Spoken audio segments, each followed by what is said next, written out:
안녕하세요. 네, 오늘은 제가 국아 인도하도록 하겠습니다. 예배입니다. 우리 예배 진짜 중요한 거예요. 제가 매번 과마다 중요하다고 하는데 너무 중요한 건데 이제 읽으면 시작하겠습니다. 인간의 가장 고귀한 활동은 신령한 예배이다. 그러니까 인간을 하나님께서 창조하시고 인간이 할 수 있는 행위 중에서 가장 고귀한, 하나님 보실 때 가장 가치 있는 행위가 예배다, 이렇게 이야기하고 있거든요. 그래서 예배는 인간 영혼의 마음과 입술의 우주의 가장 위대한 분, 그 모든 영광 중에 계신 하나님으로 채우는 것이다. 예배에 대한 정의라고 있잖아요. 그러니까 뭐냐면 인간 영혼의 인간의 영혼, 마음, 입술을 하나님으로 채우는 행위라고 하는 거예요. 그러니까 하나님이 인간을 하나님으로만 채워질 수 있는 존재를 만드셨거든요. 그래서 인간이 크게 창조됐어요. 그래서 하나님 아니고서는 인간이 채워질 수 없는데, 그 크게 만든 인간이 채워지는 순간이 뭐냐면 예배다. 그래서 하나님을 묵상하고 경배하기 위해 독특한 기능은 영적인 존재인 인간의 다른 모든 저급한 피조물로부터 분리시킨다. 그러니까 인간이 만물의 영장이잖아요. 그래서 다른 피조물들하고 인간이 구별되는 가장 큰 지점은 뭐 인간 이성이 있기 때문에 그렇다, 뭐 직립보행 이런 거 아니고, 인간이 가장 큰 다른 피조물들하고 차이가 나는 지점은 인간은 하나님을 향해 예배드릴 수 있다. 하나님으로 채울 수 있고 하나님과 관계 맺을 수 있는 존재로 하나님께 창조하셨기 때문에 그렇다. 그죠? 인간이 타 피조물들과 구별돼서 만물의 영장을 되게 하는 아주 중요한 핵심이다. 그래서 예배는 천지의 대주제시요 창조주에게 우리가 마땅히 드려야 할 바를 드리는 것이다. 그러니까 당연히 이 피조 세계를 다 창조하신 그 위대하신 하나님께 마땅히 우리가 드려야 될 인간의 의무이기도 하고, 또 하나님은 예배를 가장 소중히 여기신다. 하나님이 이 세상에서 가장 소중히 여기는 건 이 예배인데, 그렇기 때문에 이 예배에 동참되는 우리에게는 또 의무이자 또 특권이기도 하다, 이렇게 얘기를 하고 있습니다. 너무 중요하죠, 예배가. 그러면서 예배는 오직 그분을 위한 것이다, 이렇게 나와 있죠. 그죠? 예배의 방향이거든요. 예배는 오늘 우리가 받고 이런 시간이 아니라 뭐라고요? 하나님을 위한 거예요. 그래서 첫 번째이자 가장 으뜸 가는 계명은 하나님 외에 다른 어떤 신에게도 경배해서는 안 된다고 선언하고 있다. 가장 중요하기 때문에 하나님이 예배는 양보하지 않으시거든요. 다른 어떤 우상에게도 하나님이 예배를 영광을 양보하시지 않겠다고 하셨어요. 너무 중요하기 때문에 그렇죠. 양보할 게 따로 있죠. 그래서 그러나 사단은 자신을 위해 영예를 가로채고자 했어요. 그러니까 사단이 가장 끔찍한 범죄가 뭐냐면 하나님으로부터 예배를 훔치려고 한 거예요. 그리고 그 사탄의 꼬임에 넘어가서 이 세상에 있는 통치자들이잖아요. 지금까지 있는 수많은 황제들, 권력자들은 동일하게 하나님 영광을 사람이 취함으로 인해서 하나님 예배를 인간이, 그러니까 사단이 취한 그 예배를 또 인간인 사람도 취했고, 그리고 또 대부분의 사람들은 마땅히 하나님께 그 예배를 돌려드려야 되는데 귀신, 우상숭배, 동물, 나무, 산, 강, 별, 다른 사람들에게 경배를 드려야죠. 이게 이제 사람들이 하는 우상숭배죠. 이게 우상숭배 역사가 인류의 역사이자 또 구약 성경과 신약 성경에 나와 있는 우리 인간들이 하나님께 대해 자행하고 있는 우상숭배다라고 얘기하고 있죠. 그래서 주 예수님은 경배를 자신의 하나님 되심에 대한 명백한 증표로 아무 책망 없이 받아들이셨다. 그러니까 예수님이 하나님이시잖아요. 예수님이 하나님 되심의 가장 큰 증거가 뭐냐면, 만약에 그분이 하나님이 아니었으면 마땅히 예배를 거절하셨어야 되는데 예배를 받는 대상으로서 취하셨다는 것이 하나님 되심의 아주 명백한 증거다, 이렇게 얘기하고 있죠. 그래서 하나님은 예배하는 자들을 찾으시는데, 그죠? 하나님은 지금 우리 찬양, 희주일 찬양이 됐죠. 하나님은 지금 온 세상을 둘러보시면서 참된 예배자를 찾으신다고 하는 거예요. 근데 합당한 기초에서 예배를 드리는 자들만 찾으신대요. 하나님 모든 예배를 다 받으시는 게 아니라 뭐라고요? 합당한 예배를 받으신다고 하는 거예요. 그래서 아버지께 참으로 예배한 자는 신령과 진정으로 예배할 때가 오나니 곧 이때라. 아버지께서는 이렇게 자기 예배한 자를 찾으시느니라. 하나님은 영이시니 예배한 자가 신령과 진정으로 예배할지니라고 하셨다. 이게 어렵죠. 신령과 진정으로 예배하고 하나님 찾으시는 예배가 예수님이 오셔서 도래할, 하나님께 참된 예배를 드릴 때가 도래했다고 하는 거예요. 그죠? 이게 뭐냐면 이게 우리 흔히 말하는 이제 아까도 계속 강조되었던 새로운 자. 그러니까 하나님이 이 신령과 진정으로 드린다고 하는 것은 뭐냐면 예수 그리스도 안에서 우리에게 부여된 새로운 자아로 드릴 때 하나님이 그 예배를 받으신다고 하는 거예요. 왜냐하면 그 전에 있었던 우리의 자아는 이기적이에요. 하나님조차도 수단하고 다른 사람들도 수단화하는 그 옛 아담 안에 있었던 그 자아로는 하나님하고 온전한 예배 관계를 맺을 수가 없는데, 이제 예수님이 오셔서 예수님 안에서 부여된 새 자아 안에서 하나님과 관계를 맺고 예배 드릴 수 있게 되었다. 하나님은 새로운 예수님 안에서 그 새로운 자아로 신령과 진정으로 성령 안에서 드리는 예배자를 하나님은 찾으신다. 그죠? 그래서 실은 성령 안에 아니고서는 이 이기적인 아담 안에 창조된 우리 인간이 진정으로 하나님과 관계를 맺을 수가 없죠. 아까도 얘기했잖아요. 하나 예배를 드리는 것 같은데 가서 보면 뒤로는 다 하나님의 영광을 가로채는 게 우리이기 때문에, 이제 우리가 신약에 와 성령 안에서 예배 드린다고 하는 것, 예수 그리스도 안에 있다고 하는 것은 너무 큰 특권이에요. 그죠? 그 전에는 이렇게 예배를 드릴 수가 없었어. 예수님 오셔서 성령 안에서 이제 참된 예배가 가능하게 되었다. 감사하죠? 그래서 거짓된 대상에게 거짓 예배가 있음을 암시해 준다. 그죠? 모든 예배가 다 그런 게 아니라 거짓된 예배가 있을 수 있다. 그래서 구약 성경 하나님의 광야의 성막과 구약에서 보면은 예루살렘의 성전에 대한 예배에 대해 상세한 기술이 돼 있죠. 많은 부분을 차지하고 있죠. 이 성전 예배에 대해서, 성막 예배에 대해서. 신약 성경 역시 하나님의 질서에 따라야 된다. 그래서 구약의 예배든 신약의 예배든 뭐가 존재한 질서, 뭐라고요? 그냥 무질서한 게 예배의 특징이 아니라 하나님이 계획하시고 하나님 우리에게 선물로 주신 이 예배는 갖는 특징이 뭐라고? 하나님 질서의 하나님이시기 때문에 무분별하게 드리는 게 아니라 우리가 막 충만하다고 해가지고 막 성령이라고 해가지고 막 이상한 예배 드리는 것이 아니라 하나님 안에 질서 있는 예배를 드리게 된다라고 하는 거죠. 그리고 선택된 무리가 아닌 모든 신자들이 예수 그리스도를 말미암아 하나님이 기쁘실 만한 신령한 제사를 드릴 거룩한 제사장으로 불린다는 점이다. 그러니까 우리가 창조된 것도 하나님을 예배드리려고 창조되었고, 우리가 구속된 목적이 뭐예요? 우리가 왜 구원받았어요?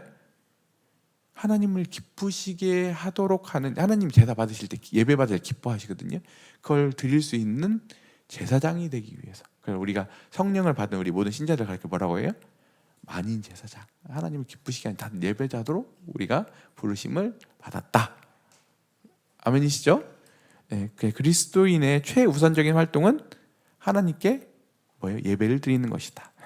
우리의 영원한 의무 중 하나는 경배를 받기에 합당한 어린 양을 찬양하는 것일 것이다. 찬양은 우리 또한 우리 현재의 의무이다. 과거에 찬양 드리고 미래 이런 게 아니라요, 실은 매 현재에 우리에게 부여된 의무이다. 그래서 우리는 홀로 경배를 받으시기 합당하신 분을 찬양하는 능력 안에서 자라기를 소망해야 한다.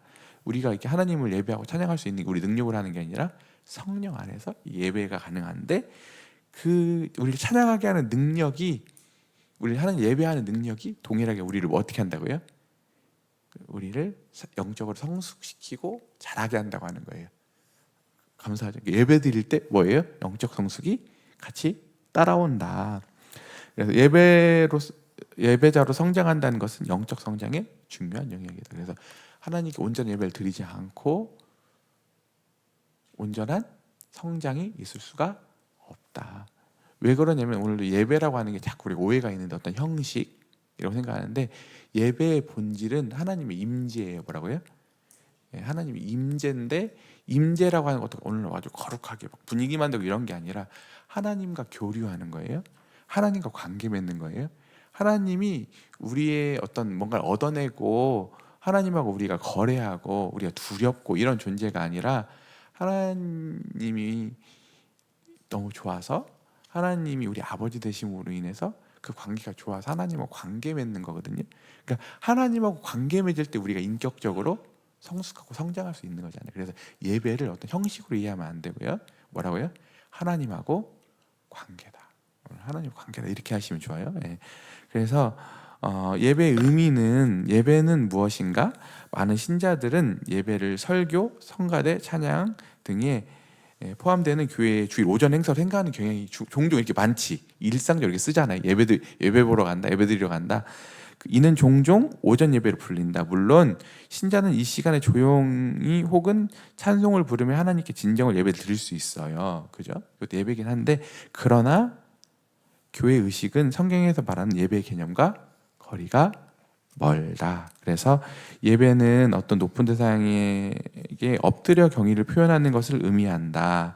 신약 성경, 남마 성경에서는 예배를 뭐라고 했어요? 내적인 신앙의 감사의 표출에 의해서든 외적인 행위에 의해서든 하나님께 그분의 성품과 속성, 섭리와 권리에 대한 고백을 직접 올리는 거예요. 뭐라고요? 보는 게 아니라 직접 하나님께 우리가 표현하는 거라고 하는 거예요. 뭘 표현하는 거냐면 내적인 마음으로나 외적인 우리의 어떤 찬양이나 어떤 고백으로나 하나님께 표현하는 건데 뭐에 대해서? 하나님의 성품과 속성에 대해서. 두 번째는 뭐냐면 그분의 섭리와 권리에 대해 고백을 직접 올리는 거예요. 그래서 예배는 말과 생각, 태도 그리고 행동을 통해 유일하신 하나님께 정의와 흠모와 헌신을 복종을 드리는 거다. 그죠? 우리의 수단이 뭐예요? 반응이 말과 생각과 태도로 그리고 행동을 통해서 유일하신 하나님께 우리의 경의, 흠모가 사랑이잖아요. 헌신, 복종을 그분께 돌려드리는 거다. 그것은 사랑 가득한 흠모의 반응이요, 감사하는 심령의 넘침이요, 하나님께 사로잡힌 구속받은 영혼의 깊은 토로이다. 아까 제가 관계라고 했죠. 예배의 형식이 아니라 뭐라고요? 오늘도 하나님께 대해서 갖는 우리의 사랑의 마음의 표현이요, 감사의 마음에 넘치는 심령의 넘침이요, 영혼의 깊은 토로다. 예배는 하나님에 관한 토론이 아니라 하나님께 대한 직접적인 고백이다. 예배라고 하는 게 하나님에 대해서 이렇게 얘기하고 설명하고 이런 게 아니라 예배는 뭐라고요? 하나님 그분께 대해서 우리가 다이렉트로 하나님이 하나님이 너무 성품이 아름다우시잖아요. 하나님 속성이거든요. 하나님 성품이 너무 아름다우시거든요. 그 아름다움을 보고 하나님 정말 멋지세요. 하나님 정말 진짜 사랑스럽시군요. 이렇게 우리가 표현하는 거예요. 우리 마음으로. 그리고 하나님이 하신 일들이 뭐예요? 우리를 위해서 구속도 하시고 지금도 이게 섭리라고 하거든요. 하나님이 지금도 이 세상을 주관하셔서 우리의 가장 선을 위해서 온전한 완성을 위해서 하나님 지금도 역사하시고 일하고 계시거든요. 구원이라고 하고도 섭리라고 하는데 그 일을 행하시는 하나님께 하나님 진짜 대단하시군요. 하나님 지혜는 정말 측량할 수 없어요. 하나님 정말 우리와 수가 다르신 분이시군요. 이렇게 하나님을 높여드리는 걸 예배라고 하는 거죠. 아시겠죠? 네, 그래서 첫 번째는 아까 그래서 예배는 첫 번째 주제가 뭐냐면 속성이에요. 그래서 예배는 그분의 어떠하심 또는 그분의 모습으로 인해 하나님께 영광을 돌리는 거예요. 그래서 초대교회 때는 이 기도문으로 시편을 썼거든요. 예배문으로 시편을 자주 썼거든요. 왜냐하면 시편에서는 이 하나님의 이 성품과 속성에 대한 보고예요. 이 시편을 보면 가득 하나님의 이 성품이 담겨요. 그래서 시편을 자주 읽을 때 우리가 전부 다 예배의 마음이 우리 안에 창조되는 걸 보게 되거든요. 그래서 시편을 통해서 하는 이유는 하나님의 속성인데 먼저는 두 가지 속성이 있죠. 우리 앞에 인문편을 배웠었죠. 하나님만 가지고 있는 절대적인 속성, 우리가 공유할 수 없는 하나님의 지존하심, 하나님의 무소부지하심, 하나님의 전능하심, 전지하심. 이 하나님의 속성을 보면 우리가 하나님께 부복하는 거죠. 우리가 정말 견줄 수 없는 정말 크신 분이시구나라고 하는 건 하나님의 절대적인 속성에서 우리가 하나님에 대해서 예배하게 되고 또 우리가 같이 공유하게 된 속성들 있잖아요. 사랑, 여기 보면 인내, 지혜, 선함 이런 것들이 같이 공유되는 속성인데 먼저 이 속성을 주심에 대해서 감사도 하고 또 하나님의 그 상대적인 속성이지만 그 속성이 얼마나 아름다운지 몰라요. 그래서 하나님의 그 속성의 아름다움을 찬양하는 게 예배다. 아멘이시죠? 두 번째는 그분이 하신 일들을 인하여 우리들이 그분을 예배하는 건데, 섭리라고 한마디로 표현할 수 있거든요. 섭리. 그래서 그분이 행하시는 일로 하나님 예배를 받으셔야 되는데, 인간을 포함해 만물의 창조주이셔. 그죠? 하나님이 이 세상을 창조하시는 그분의 창조 행위로 인해 우리의 찬양을 받으셔야 합당한 분이시죠. 두 번째는 뭐예요? 우리를 중보하시고 우리를 구속하시고 자기의 뜻을 성취하시고, 그리고 인생들의 기도에 귀를 기울이시고 죄를 용서하시고 은혜 안으로 그분의 자신에게 사람들 이끄시죠. 그리고 자신의 백성들을 시험하시고 연단하시고, 결국 와서는 그분은 모든 것을 온전함으로 이끄시는 승리의 지휘자시다. 그분의 하시는 일로 인해서 그분을 마땅히 찬양할 지어다, 이렇게 얘기하고 있는 겁니다. 감사가 되죠. 이 두 가지, 첫 번째 큰 주제가 뭐예요? 하나님의 속성, 하나님의 성품. 두 번째는 그분의 섭리, 그분의 행하신 일들 인하여 하나님을 예배해야 된다. 그래서 예배는 그 다음 페이지, 우리의 보좌의 자정에 계신 분의 어떠하심에 대해 묵상하는 것이에요. 지금 우리 하나님을 이해할 때 어떻게 이해해야 돼요? 지금도 우리와 다른 차원에 계시는, 우리 여기도 가까이 계시지만 하늘 보좌, 하늘 지성소에 계셔서 높이 들린 보좌에 앉으셔서 지금도 이 세상을 다 주관하고 계시는 그 하나님을, 아까 그 주라고 했잖아요. 주, 아까도 주가 나왔는데, 하나님에 대해서 묵상을 해야 되는 거예요. 우리 자신이 아니라 누구에 대해, 하나님에 대해서 묵상을 해야 되는데, 그 묵상을 하게 되면 마땅히 예배자에게 따라오는 정상적인 반응이 헌신이에요. 그래서 헌신하지 않는 것은 거짓말이에요. 왜냐하면 구약 성경에서 내내 얘기하고 있거든요. 구약 성경 하나님이 예배를 드리러 오는데, 너희들이 눈먼 거 가지고 온다, 너희들이 병든 거 가지고 온다, 쓸모없는 거 가지고 온다. 왜냐하면 마땅히 하나님께 대해서 헌신이 이게 부담이 아니라 마땅히 그분께 돌려드려야 되는 것들인데도 불구하고 나오지 않는 것은 그 사람이 이미 참된 예배자가 아니라고 하는 것을 증거하고 있는 거다. 그래서 이 희생이라고 하는 것이 우리의 부담이나 우리를 억제거나 우리의 의무가 이런 게 아니라, 마땅히 하나님께 이것을 제물을 드릴 때마다 우리에게 따라오는, 드려봐요. 실제로 드려보면 굉장히 큰 연보를 드린 사람 치고 침울해 있거나 영적 엉뚱하거나 이런 사람도 없잖아요. 가서 보면 드린 사람들이 어때? 반응들 보면 오히려 돈을 들여놓고도, 자신의 물질을 들여놓고도 어때요? 자기가 기뻐. 이게 참 놀라운 거예요. 왜냐하면 마땅히 돌려드려야 될 분에게 돌려드렸기 때문에 그런 거예요. 그래서 그 다음에 찬양의 태도는 모든 영적인 제사의 진정한 성격을 규정하는 데 도움을 주게 되는데, 그죠? 그러니까 우리가 하나님께 예배, 이 찬양의 자세, 예배의 자세를 보게 되면 뭐냐면, 첫 번째는 낮고 겸손한 마음. 먼저 예배에 들어갈 때 우리는 겸손해야 돼요. 우리의 위치. 우리는 자꾸 이 옛 아담 안에 있는 이 온통 이 죄가 관영해 있는 이 세상에서 다 하나님인 시대잖아요. 그러니까 우리도 어느새 교만에 있어서 다 사람들이 다 하나님의 주의로 가지고 살아가거든요. 자기들이 하나님인 줄 알아. 그러니까 다 교만해 있어. 그러니까 예배 자리에 못 가는 거예요. 근데 예배에 들어갈 때 우리의 자리를 찾는 거죠. 우리는 당신의 창조물입니다. 우리는 당신의 아들입니다. 우리는 당신의 은혜가 필요합니다. 우리는 하나님이 아닙니다라고 고백함으로 인해서 우리가 예배로 들어가게 된다라고 하는 거죠. 두 번째는 뭐예요? 내적인 기쁨. 하나님을 만나면 우리 안에서 내적인 기쁨이 올라오는 거예요. 이게 동기가 억지, 두려움이 아니라 뭐라고요? 기쁨이에요. 하나님 나아갈 때. 왜냐하면 구약의 예배와는 달라요. 구약의 예배는 두려움이었거든요. 근데 신약이 오면 이제 예수 그리스도 안에서 예수님이 그분의 십자가의 그 죽음을 통해서 휘장을 찢으셔가지고 이제 우리가 기쁨 가운데, 구약의 대제사장들이 두려움 가운데 나갔던 그 지성소로 이제 언제든지 예수 그리스도의 보혈을 의지해서 담대함으로 기쁨 가운데 나아갈 수 있는 예배의 길을 열어놓으셨거든요. 예수님이. 그래서 실제로 하나님 앞에 나아간 예배자들의 심령은 뭐냐면 기쁨이에요.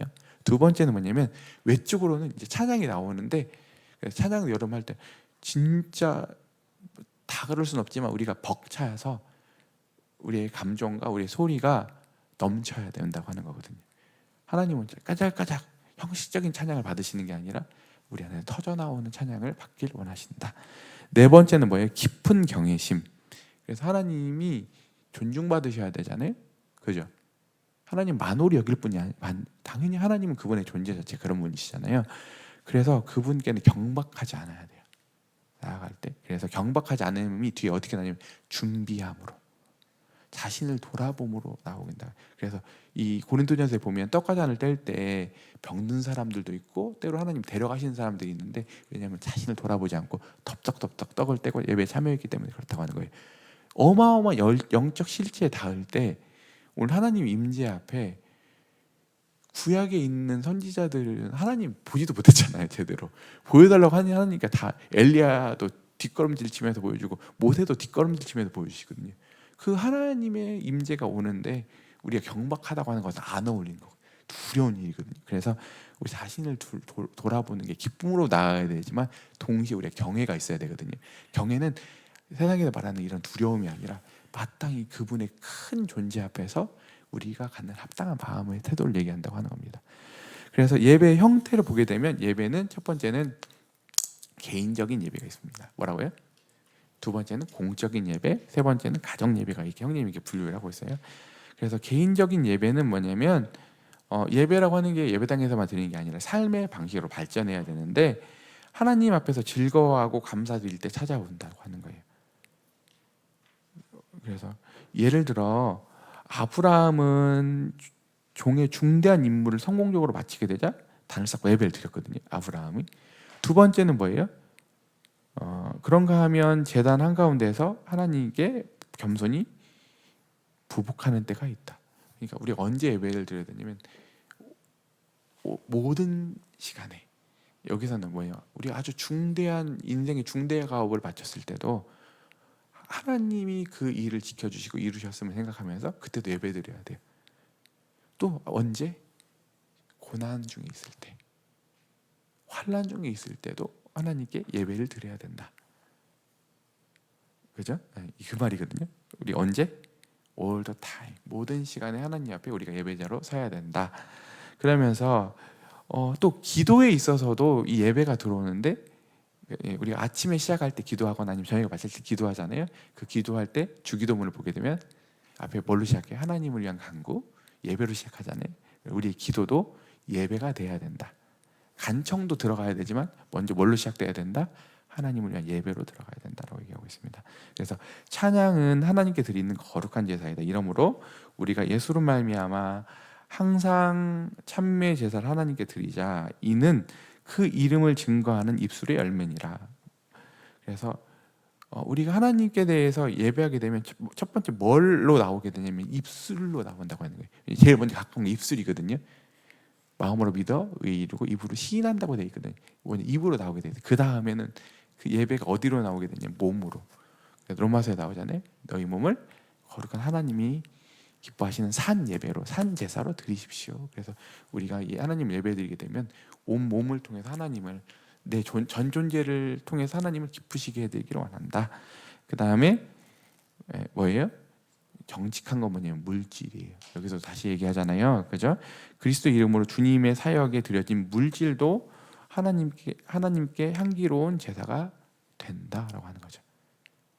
이게 참신앙의 표지라고 하는 거죠, 물질이. 여러분들 돈 내러 가는 게 아니라 마땅한 거예요, 하나님 앞에. 왜냐면 더 많은 얘기보다는 뒤에 많은 내용이 많으니까. 그래서 두 번째는 공중적인 예배를 봅시다. 공적인 예배죠. 우리 같이 모여서 함께 드리는 예배죠. 그래서 하나님은 연합적으로 그분을 찬양하게 모여야 한다. 혼자 찬양하는 것도 너무 좋은데 같이 찬양 드린다고 하는 것은 어마어마한 울림이 생기죠. 같이 공명이 생기거든요. 그래서 연합적으로 하나님을 찬양하기에 모여야 돼, 같이. 그래서 구약 성경의 의식은 정교했어요. 그죠? 구약에 있는 예배들은 가서 보면 우리 레위기 나오잖아. 계속 그 제사 의식에 대해 쭉 기록을 하잖아요. 그런 것처럼 중심이 되는 성소, 짐승, 제물, 특별한 제사 장식, 그런 것들 명시된 규례들이 있었어요. 이 모든 것들의 의미는 후에 주 예수님과 그분의 희생 사역 및 하나님께 나아가는 길을 가리키는 상징으로 밝혀졌어요. 구약에 있는 예배도 나쁜 예배가 아니라 그림자인데 뭘 얘기하고 있다고요? 예수님이 오셔서 우리가 드리게 되는, 이제 성령 안에 드리게 되는 이 참된 예배를 예표하고 있었다. 그런데 우리 신약이 오면 신약에 있는 예배는, 구약의 예배는 아까 굉장히 복잡했잖아요. 근데 신약이 오면 단순하다. 구별이 되면 단순해졌어요. 그래서 이제 예수님이 오신 이유는 예배를 바꾸시기 오셨어요. 뭐라고요? 예배를 변혁시키시기 위해서, 예배를 개혁하시기 오셨어요. 예수님이. 그게 히브리서 얘기거든요. 예수님, 그래서 제사장이 바뀐즉, 구약에 있는 레위 제사장들이 예배를 주관했잖아요. 신약에는 누가 이제 대제사장이신 예수님이 오셔서 대제사장이 바뀐즉 예배에 대한 규례도 바뀌고 예배 자체도 바뀌는 거다. 그래서 이 예배가 이제는 아까 성막과 성전에서만 드렸던 예배가 이제 확장되어서 모든 신자들의 삶이 예배가 되는 이 예배적 변혁을 누가 주셨다? 대제사장이신 예수님이 가지고 오신, 이 히브리서 설명입니다. 그래서 이제 신약에 있는 예배들은 4가지 요소로 표현될 수 있는데, 첫 번째는 하나님의 말씀의 가르침, 두 번째는 교제, 세 번째는 기도, 네 번째는 떡을 땜 혹은 만찬, 이렇게 4가지가 포함되는데, 이 예식은 매주 언제 행해졌냐면 주로 안식 후 첫날에 행해졌죠. 그죠? 왜냐면 안식일이 언제예요? 금요일 날 밤부터 토요일까지거든요. 주로 초대교회 성도들은 그러니까 토요일이 지나고 그 다음 날 일요일 날 예배를 드렸거든요. 근데 꼭 그날 모여야 되는 건 아닌데 그날 모였다. 신자들의 모임의 중심이 되었던 것이다. 그래서 전체적인 모임 가운데 많은 신자들이 한 가지로 참여했는데 이제 모든 신자들이 제사장이 되었다. 놀랍죠? 구약의 제사는 일부 제사장들만 예배를 드렸다고 하면 이제 모든 신자가 구약의 제사장들보다 더 깊은 예배에 동참하고 참여할 수 있는 특권이 우리에게 열렸다. 십자가 위에서 그분의 희생의 유일한 제단이었다. 어떤 거룩한 시설물들도 이제 필요하지 않다. 구약의 예배와 신약의 예배는 달라졌죠. 그래서 이제 이 뒤에 있는 단락의 핵심은 뭐냐면 이 예배가 형식주의로 가면 안 된다. 형식주의로 가게 되는, 하나님을 정말 슬프게 하고 하나님을 눈살 찌푸리게 하는 예배로 가게 하는 우리의 태도는 뭐냐면 관중, 예배의 청중, 그냥 이렇게로 되는 거라고 하는 거예요. 그래서 관망하는 데서 벗어나야 된다. 그들은 함께 모일 때 하나님 중심이 돼야 되고 미리 예배를 준비해야 되며, 한 자리에 모이면 곧바로 예배에 들어가기 위해 마음의 자세를 갖춰야 한다. 준비해야겠죠.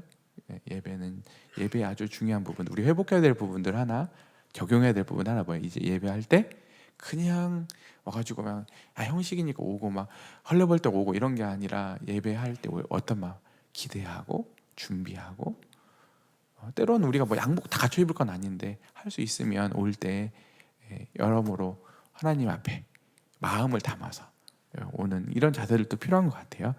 복음을 전하거나 성경을 강의하는 것은 예배가 아니다. 예배에 있어 중요한 것은 예배를 통해서 무엇을 얻느냐가 아니라 하나님께 무엇을 드리냐라고 하는 거예요.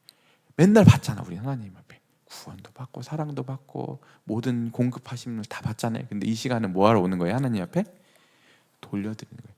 그럼으로 인해서 뭐가 이루어지는 거예요? 하나님하고 상호작용이 이루어지는 거예요. 원웨이가 아니라. 그래서 세 번째는 뭐냐면 가정 예배예요. 이것은 가장 오래된 예배의 형태라고 하는 거예요. 실은 예배는 어디서 시작됐다고요? 가정에서 시작됐어요. 그래서 지상의 인간에 거주한 원초 시대 때부터 가장은 하나님께 찬양과 제사를 드리도록 그의 가족을 인도한 제사장의 역할을 받았어. 그러니까 실은 여러분들, 형제님들 특히 나중에 이 가정에 있어서 뭐라고요? 제사장인 거예요. 모두가 다 제사장이지만 그 가정을, 그래서 그 구약 시대 때 보면은 한 가문에서, 한 가정에서 장자는 어떤 특권을 갖게 되냐면 제사장의 특권을 갖게 돼요. 예배를 주관할 수 있는. 그래서 여러분들이 가정을, 모든 가족 구성원들을 예배자로 키우고 인도할 수 있는 책임이 누구에게 있다? 우리 부부에게도 있지만 특히나 우리 형제들에게 있다. 그래서 이 예배 가족들을 예배자로 준비시켜야 된다. 그래서 긴 시간이 필요하죠. 길면 안 돼. 길면 벌써 애들 도망가. 나중에 애들이 오히려 예배에 대해 혐오하게 돼. 그래서 이 긴 시간이 아니라 정말 컴팩트하게 아이들이 이 가정 예배를 좋아할 수 있도록 자녀들이 어릴 적부터 단순한 방법으로 하나님께 나아가는 예배 드리는 법을 배우게 해라, 이렇게 얘기하고 있습니다. 너무 감사하죠. 개인의 예배, 공적인 예배, 가정 예배. 넘어갑시다. 예배의 요건을 봅시다. 하나님께 진정 연락되는 예배는 무엇인가? 하나님께서 받으신 예배는 무엇인가? 그래서 언제 우리는 그분을 기쁘시게 하는 영적인 예물들을 가지고 하나님의 임재 안으로 들어가는가? 형식이 올바를 때인가? 우리 말을 정확히 할 때인가? 예배에 우리의 감정이 좋을 때인가? 영적인 지도자들이나 다른 사람들이 우리에게 영적 교훈을 전해줄 때인가? 이럴 때 하나님이 예배를 받으시는가라고 하는 거죠. 근데 단순히 예배 의식에 참여함으로인가? 여기 중요한 몇 가지 조건을 이게 아니라 하나님 진짜 참되게 받으시는 예배에 대한 이런 형식이 아니라 어떤 조건을 갖는지를 한번 살펴보자 라고 하는 거죠. 그래서 첫 번째는 뭐냐? 하나님과의 관계다. 그래서 하나님 보시기에 연락될 만한 예배는 영적인 관계를 필요로 하는데, 누구도 예수님의 피로써 씻음을 받지 않은 채 하나님께 거룩한 임재로 들어갈 수가 없다. 죄 제거와 하나님께 직접 그 피 없이는 불가능하다. 피의 제사를 제쳐두고 우리는 자신의 공로를 의지해서 하나님께 나아가려는 가인의 길로 불리우며 저주 아래 있는 것이다. 비록 접근한 형식이 올바르다 하더라도 삶이 불경건하면 그것은 외식된 하나님과의 관계이며 마땅히 하나님께서 거절될 것이다. 그러니까 오늘도 여기서 핵심은 뭐냐면 우리가 잘 갖춰야 된다는 게 아니라 예배의 출발은 우리가 아니다라고 하는 거예요. 가인의 길은 쉽게 말하면 아담 안에서 있었던 옛 우리의 자아에서 쓰는 방법은 내가 뭔가를 만들어서 하나님을 만족시키고 내가 먼저 가려고 하는 시도거든요. 내가 인정받고 하려고 하는 시도거든요. 그럴 때 못 간다고 하는 거죠. 하나님은 그 예배를 받지 않으신다. 하나님은 언제 우리의 예배를 받으신다? 여기 보면은 아까 피를 의지한다. 여기 보면 죄의 제거 하나님께서 접근은 피 없이 불가능하다. 뭐냐면 이 말이 즉 무슨 뜻이냐면 하나님께서 먼저 찾아오셔야 된다. 하나님께서 먼저 시작하셨기 때문에 이 예배가 가능하다라고 하는 거예요. 아시겠어요? 네. 그래서 오늘도 이 말인지 뭐냐면 이제 우리가 예수님 안에는 새로운 자로 새로운 사람으로서 하나님께 예배를 드린다고 하는 말은 즉슨 뭐냐면 우리의 어떠함을 하는 게 아니라 예수님 안에서 마땅히 새로운 자 하나님을 기쁘시게 하는 이기적인 동기가 아니라 내가 인정받고 이러려고 하는 게 아니라 복음의 은혜 안에서 하나님을 의지해서 그분이 좋아서 그분의 관계가 더 좋아서 그분께 얻어내려고 하는 게 내가 오늘 기복신앙을 해가지고 뭔가 해내려고 하는 게 목적이 아니라 뭐예요? 하나님 그분 존재 자체가 좋아서 나아가려고 하는 게 옛 자아에서는 안 된다고. 새 자아 안에서 가능하다. 그래서 두 번째는 뭐냐면 하나님과의 교제예요. 그래서 하나님은 그리고 동료 신자들과의 교제는 빛 가운데서 행하는 것이 필요한데 이거는 뭐냐 교통이라고 뭐라고요? 거리낌이 없는 거예요. 하나님하고 우리 사이에 있어 예배 드리는 데 있어서 뭔가 죄가 있고 꺼리끼고 그러면 못 나가요. 하나님 앞에 아무리 신자라 할지라도 다 막히거든요. 오늘도 부부싸움 하면 먼저 뭐가 막힌다? 기도가 막힌다. 하나님 이게 소통하는 게 꺼림직하고 이거 원활롭지가 않고 끊기거든요. 그래서 먼저는 뭐냐 하나님께 대해서 우리가 죄가 있으면 자복하고 회개하는 게 막 죄 나열하고 이런 게 아니에요. 하나님 앞에 이 겸연쩍음을 내어놓고 다시금 하나님하고 우리 마음을 깨끗하게 해서 예배에 합당한 우리의 심령으로 하나님께 갖다가 통로를 맞추는 것을 가리켜서 회개라고 한다. 두 번째는 뭐예요? 옆에 있는 내가 죄 지은 사람이 있고 내가 용서를 해야 될 사람이 있고 사과를 구해야 될 사람이 있으면 먼저 그들과 화해하고 예배하라고 하는 거죠. 그래서 하나님하고 예배가 또 옆에 있는 수평적 관계에서도 바뀌기 때문에 이 교제, 하나님과의 교제와 교통을 위해서 우리가 원활하게 해가야 되는 자세가 필요하다. 그래서 우리가 세 번째 줄 그분과 동행하면 그분의 성품을 묵상하고 그분의 선하심에 감사를 드리고 있을 때 우리는 하나님을 찬양하는 심령 가운데 있는 것이다. 그래서 바울과 실로는 옥중에도 하나님을 찬양하는 노래를 불렀죠. 환경에 의존하지 않는 그러한 하나님과 긴밀한 교제를 보여준다. 하나님과 동행하라. 그러면 당신의 입은 그분에 대한 찬양으로 가득 찰 것이다. 오늘도 다시 우리 예배는 어느 때? 고난 중에도 모든 시간에 다 하나님께 마땅히 그분과 동행함으로 인해서 할 수 있는 거다. 아까도 예배 아까 제가 키포인트 때가 임재였잖아요. 그걸 동행으로 바꿀 수 있거든요. 하나님과 동행하니까 우리가 고난 중에도 그게 어디서 보여졌어요? 예수님의 십자가에서 하나님이 우리의 모든 시간에 같이 하시겠다고 한 거, 이게 증언이거든요. 그래서 하나님이 약속하셨잖아요. 내가 땅 끝까지 이르러 내 증인이 되라. 내가 너희와 항상 함께 하겠다고 하신 그 약속이 있음으로 인해서 우리가 언제든지 예배드릴 수 있는 거다. 신나야 되는데 별로 표정들이 다들 오늘 안 신나고만. 제일 중요한 겁니다. 그래서 이제 세 번째는 하나님을 아는 지식 안에서 예배를 드려야 한다고 하는 거예요. 여기서 있는 지식은 머리로 정리하고 책에서 봐서 되는 지식이 아니에요. 하나님에 대해서 아는 거예요. 하나님에 대한 성품을 내가 오늘 입문편 공부해서 아는 게 아니라 하나님의 성품을 내가 신뢰하고 그 성품을 누리는 것을 가리켜서 하나님을 안다고 하는 거거든요.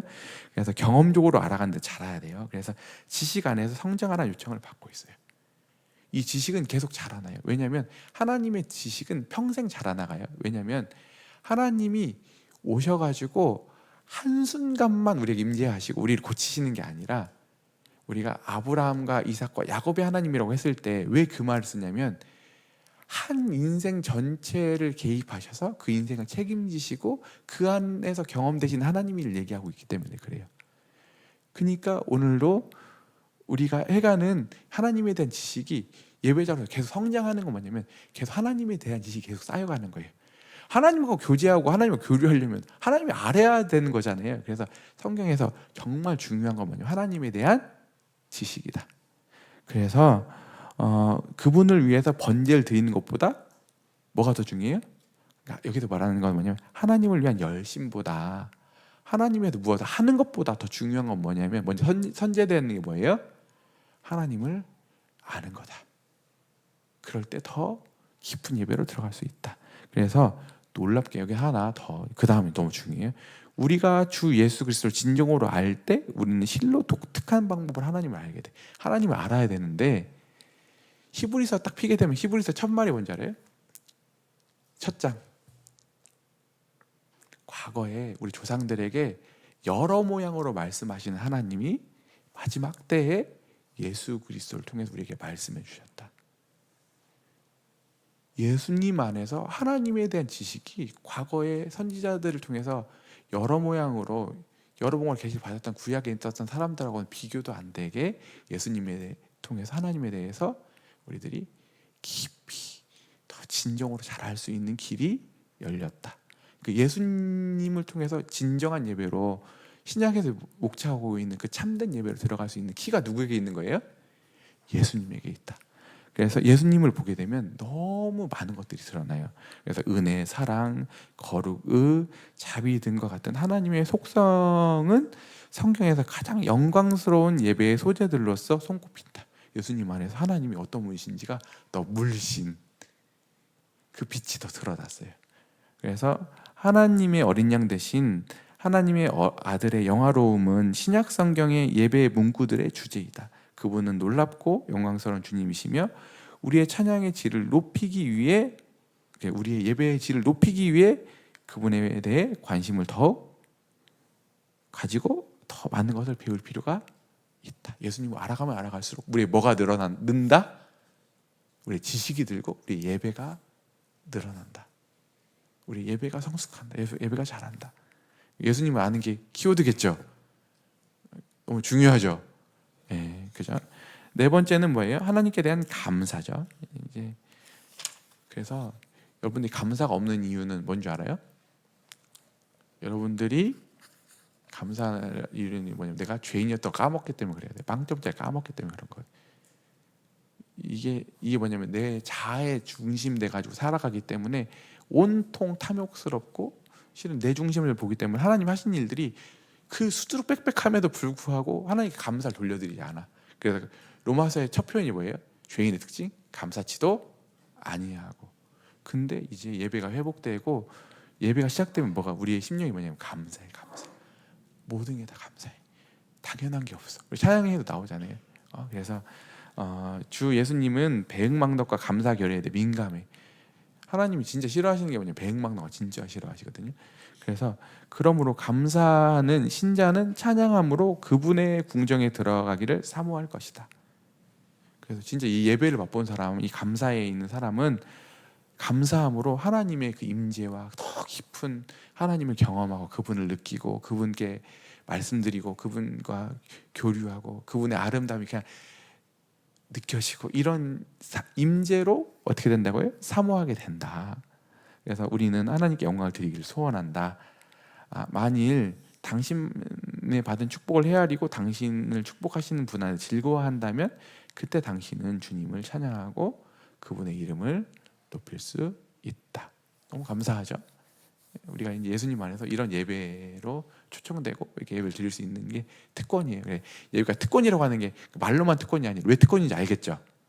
그리고 이제 예배를 위한 마지막 제안입니다. 마지막으로 우리가 예배를 드릴 때 어떻게 해야 되는가 형님이 제안을 하고 있는데, 첫 번째는 주님에 대한 경외심, 경모심 있잖아요. 주님을 높여드리면서도 또 그분을 사랑하는 이 마음은 기술이 아닌 삶으로부터 흘러나온다고 하는 거예요. 우리가 마치 어떤 기술을 발휘하고 어떤 형식을 갖춰서 되는 게 아니라 우리 삶에서부터 이게 누리고 됐을 때 이 흘러나온다고, 열매처럼. 이걸 마치 만들어내는 걸 가르쳐서 뭐라고? 외식이라고 하는 거죠. 외식. 내 내면 상태는 안 그런데 그 순간에 와가지고 오늘도 그냥 멋들어지게 찬양하고 멋들어지게 기도하고 사람들 앞에, 하나님 안 받으시는 거 아니까 사람들 앞에 하는 거잖아요. 이게 아니라 진정한 예배는 우리 삶에서부터 흘러나온다라고 하는 거죠. 예배가 성장하는 데 있어서 다음 지침은 도움을 줄 건데, 첫 번째 뭐냐면 하나님과 보다 깊은 교제를 사모해라. 하나님이 여러분들을 자녀 삼으신다고 하는 것은 여러분들과 내가 하나님이 뭔가 날 이용해 먹고 하나님이 나한테 뭔가 뽑아 먹고 하나님이 어떤 일에 날 써먹고 이런 존재가 아니잖아요. 하나님이 우리를 대상으로 삼으시고 하나님을 내가 정말 잘 되기를 바라시고 하나님이 나랑 같이 사귀기를 바라시는 이 존재잖아요, 우리가. 그렇죠? 그런 것처럼 이제 우리가 하나님께 대해서도 그렇게 해야 된다고 하는 거예요. 하나님이 우리를 그렇게 목적으로 대하시는 것처럼 하나님께 대해서도 하나님을 뭔가 기도해가지고 뭔가 인정받고, 하나님이 두려우니까 내가 오늘 뭔가 선행하고 내가 뭔가 그럴듯한 교회에서 이런 선행들하고 헌신을 해가지고 인정받아서 두려워서 하나님께 그렇게 하는 게 아니라, 뭔가 하나님을 뭔가를 얻어내려고 하는 게 아니라 이미 예수 그리스도가 이뤄놓으신 그 복음의 그 길 안에서 하나님과 사귐으로 들어가는 거다. 그죠? 그래서 자기 만족과 냉담은 찬양의 삶의 적이야. 그래서 끊임없이 그분 안에 당신의 뿌리를 깊이 내리고자 힘써라. 우리 신앙의 목적이 오늘도 다시 더 분명해지죠. 오늘 여러분들이 다 모든 교회 안에 여러 활동들 하면서도 뭐가 빠지면 안 돼? 하나님의 임재, 하나님에 대한 의식. 우리가 말로는 막 코람데오를 막상 쓰잖아. 실제로 하나님 의식하고 그분 앞에서 그분의 기쁨을 위해서 하는 우리의 모든 언행, 예배, 섬김, 또 때로는 이런 구제, 이런 것들이 다 누구 앞에서? 하나님을 기쁘시게 해야 된다라고 하는, 누구 안에서? 성령 안에서. 성령 안에서라는 말은 무슨 말이에요? 그리스도 안에서. 그리스도 안에서라는 말은 뭐예요? 이제 하나님을 기쁘시게 해드릴 수 있는 새로운 자 안에서, 새 피조물로서 이 일들을 해갈 수 있는 거다. 그래서 세 번째는 뭐예요? 합당한 태도를 가져라. 예배를 소중히 여겨라. 그죠? 이 말이 써 있어요. 여러분들이 먼저 그의 나라와 그의 의를 구하라 이렇게 했을 때 막 헌신을 강조하려고 하거든. 그 말이 아니라 먼저 그의 나라와 의를 구하라고 하는 말은 하나님과의 관계를 먼저 우선시 여겨라. 이것을 가장 핵심에 둬라라고 하는 거예요. 먼저 그의 나라와 의를 구하라는 무슨 뜻이라고요? 하나님과의 관계를 가장 우선순위에 둬라, 이 말로 바꾸면 가장 정확한 표현일 겁니다. 그래서 당신의 삶 우선순위 예배를 두어라. 상태가 좋든지 못하든지 정규적으로 찬양을 가지고 그분의 궁정 안으로 들어갈 것을 결심하라. 세 번째 뭐냐, 하나님께 합당한 태도를 가져라. 경외하며 그 위대하심 앞에서 떨라. 예배의 시작은 나중에 초청되어 누림으로 들어가지만 시작은 뭐냐면 그분과 격차로 들어가는 거예요. 그분 앞에, 그분의 존재 앞에 우리가 먼저 부복돼야 되는 게 먼저 시작이다. 네 번째는 뭐냐, 그분을 아뢰는 데 있어서 정직해라. 그분은 위선이나 아첨에 대해서 민감해. 하나님이 다들 웬만하면 허용하시는데 하나님 좀 거역스러워하는 게 있어요. 속은 그렇지 않은데 겉으로만 그렇게 하는 하나님은 너무나 하나님 혐오하세요. 왜냐면 그건 거짓이기 때문에. 왜 그걸 싫어하시면 그게 가장 사탄 닮은 거기 때문에 그래. 겉과 속이 다른 거. 우리 신앙인이 더 해가면 해갈수록 어떤 지점이냐면 겉과 속이 더 같아지는 거예요. 어딜 가나. 그 다음에 마지막 다섯 번째는 뭐냐면 늘 새로운 예배를 드리라. 중언부언하는 걸 피해라. 그래서 예배 앞에 그분의 아까 성품과 섭리에 대해서 충분히 묵상하고 직접 주님께 정직하게 감사를 표현하고, 그리고 정직해야 되죠. 막 아닌데도 불구하고 막 덧붙이는 것도 안 돼. 있는 대로 덤덤하게 하나님 앞에 이렇게 표현하면 되는 겁니다. 그리고 열정을 가지라. 어떤 이는 표현하기를 사단은 참된 예배자를 두려워한다고 했다. 찬양이 하나님께 올려질 때 능력과 축복 속에서 하나님께서 보다 큰 역사가 진행돼요. 이게 사도행전에 나오죠. 바울과 실라가 감옥에서 예배 드릴 때 어떻게 돼요? 감옥문이 열리고 땅이 실제로 이 찬양이 올릴 때 능력이 있다. 사단도 물러간다. 그래서 찬양 혹은 감사는 하나님을 영화롭게 한다. 특별히 그분의 백성들로부터 하나님을 향한 연합된 찬양이 올려질 때, 그래도 공적인 거잖아요. 같이 혼자 드린 것도 너무 귀한 거지만 같이 하나님께 찬양 올려질 때 영광이 그곳을 채우기 위해 임하게 된다. 이 뭐예요? 쉐키나. 구약에 보면 하나님 임재의 구름이 임했던 것처럼 보이진 않지만 하나님 임재가 같이 하나님을 마음이 보아서 하나님 같이 예배 올려드릴 때 어떻게 된다고요? 하나님 임재가 각별하다. 그래서 우리는 그때 예배는 실로 값진 것임을 깨닫게 된다. 그때서야 비로소 설명이 필요 없어. 그냥 느껴.